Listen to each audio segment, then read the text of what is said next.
Hello, everyone. I'm Bill Kennedy, the 80/20 CEO. It's great to be with you today. I thought we'd take some time to talk about measuring only to improve. Business has been awash in reports longer than most of us have been in business or candidly even alive. I was amused to discover that one Edwin Knoll, a Washington Post journalist who became the editor of The Progressive, a left-leaning journal founded by Senator Robert N. Lafoit Sr. in 1909, noted that in 1960s that the New York City's Department of Mental Hygiene produced and distributed a 3-page illustrated memorandum on how to split an English muffin. I bet there were loads of measurements in that report, and reports have a lot of measurements and can be useful, but in fact, a good report starts with the key measurements. There are the basic data required to understand most things, especially in business. The problem with a great many reports, however, is that they fail to go beyond the measurements.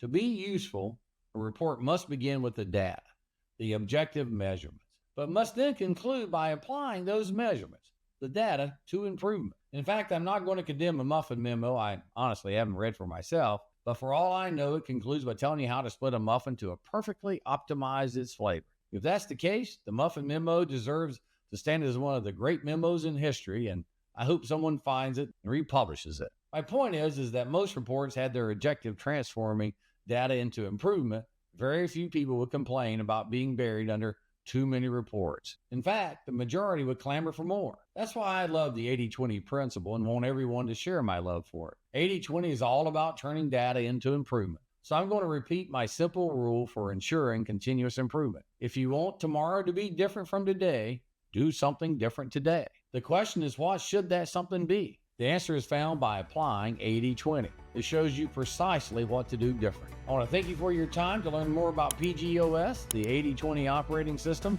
And remember, together, we will fly.